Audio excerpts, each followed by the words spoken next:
This is a presentation that I put together a few years ago now, really to help dog breeders in Nepal, where in this recent day and age, dog breeding is something very, very new, and breeders have a great deal to learn. I've called it, What is Pedigree Dog Breeding? Pedigree dog breeding is producing sound dogs, typical of their breed, however large or small they are, whatever their colour, whatever their coat type, whatever their length of nose, whatever their length of leg, whatever their purpose. Even if the breed was originally developed as a pet dog, they must all be bred according to their breed standard. So, at first glance, you can see that a dog is the breed it is meant to be.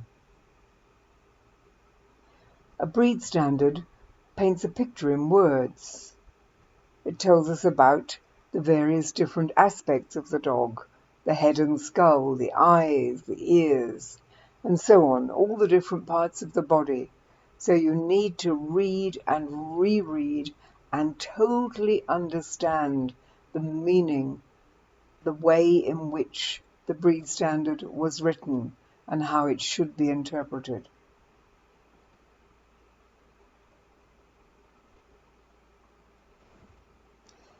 Next we come to why pedigree dog breeding is important. Pedigree dog breeding is the only way to ensure that the breed is pure. Knowing our dog's ancestors helps us to improve the quality of the dogs we breed. By studying the dog's pedigree, we have a better idea of what faults and good points lie behind the puppies we are breeding.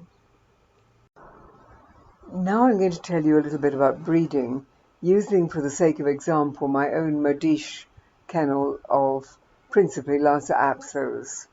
This is Modish Nagpochempo, and this is his pedigree, which as you can see is a 5-generation pedigree, which is pretty standard for breeders, although you can of course trace them back many, many more generations, and I do, but normally on the ones that are printed, it's 5.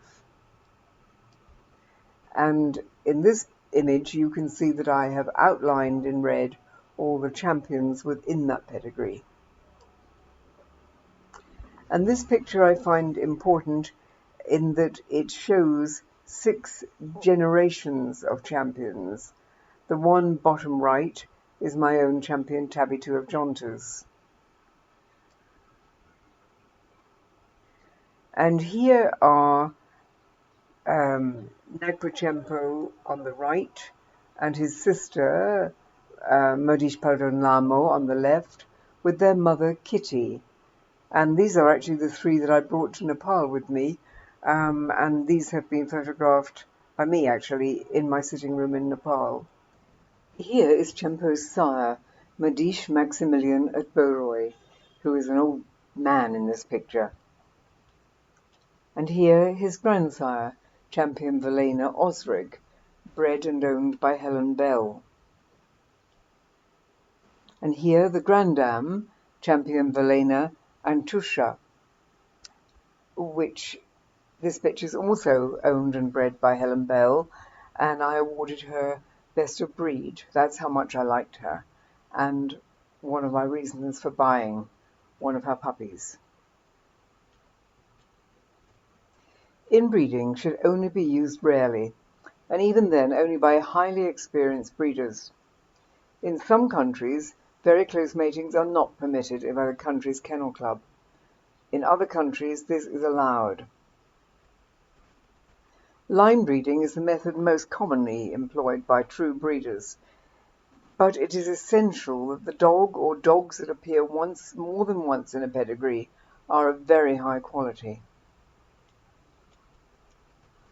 Outcrossing should be used only seldom. Using this method, the sire and dam have no common ancestors, so selection is made only on phenotype, what the dog looks like, and how it is constructed. Why have an affix? An affix is a name registered with the country's kennel club.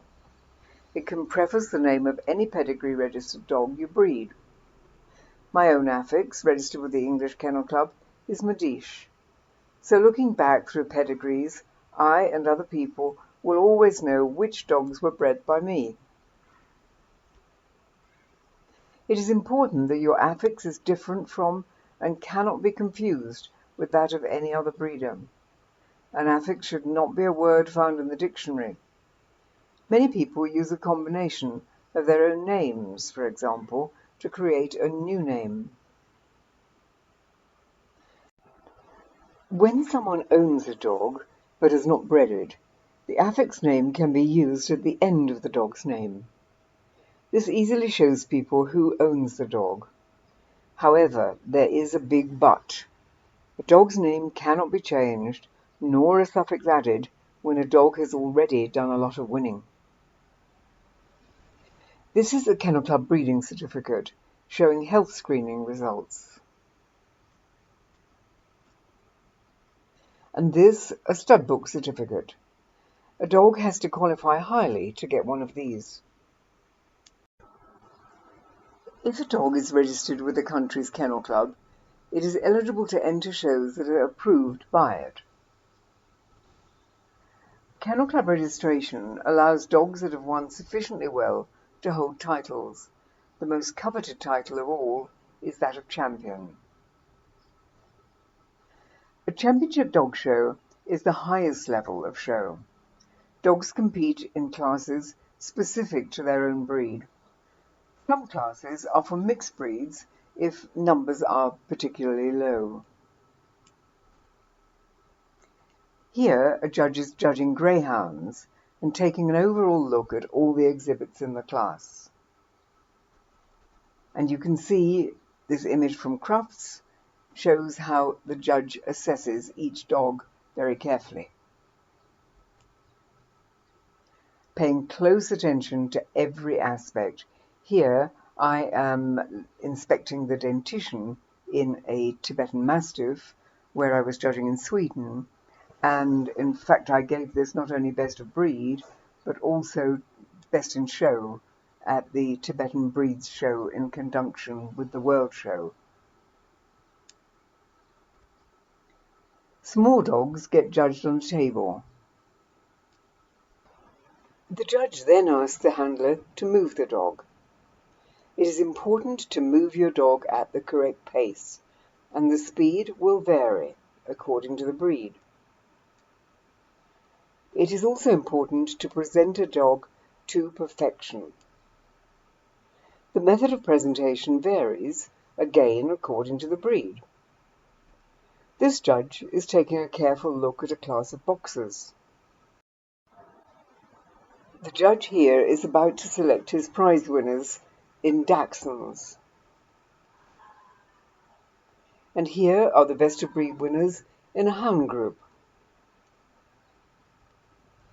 And in this picture, you see the dogs that the judge has shortlisted in his terrier group. At some shows, brace classes are on offer. This is to find two dogs that are the most alike. A best of each sex is declared in each breed. Then those two exhibits compete for the title Best of Breed. A best puppy in breed is also declared by the judge. If there is a reserve Best in Show award, it may go to the same sex as the Best in Show winner. Certainly that is the case in England, though not in all countries. Although the judge must award Best of Sex and Best of Breed, if he or she does not consider the quality of any dog worthy of the title of champion, no points are awarded. Here we see a happy winner. And the ultimate accolade is Best in Show at Crufts. A lot of people would say that. This is supposedly the greatest dog show on earth. Only by competing at a championship show can a dog be awarded a point towards holding the title of champion. Then, when sufficient points have been won under different judges, the Kennel Club will officially put the word champion in front of the dog's name. I hope this video, which I know is very basic, might be of use to some people who are thinking of showing, thinking maybe of breeding, and I hope it puts it all together. It was designed originally, as I said at the beginning, just for a talk that I was giving to interested dog people in Nepal, but I felt it worth putting on YouTube because it could help others, maybe in the UK, but maybe in many other countries throughout the world. So I hope you bear with me at the level that I've been speaking at and have enjoyed what I had to say.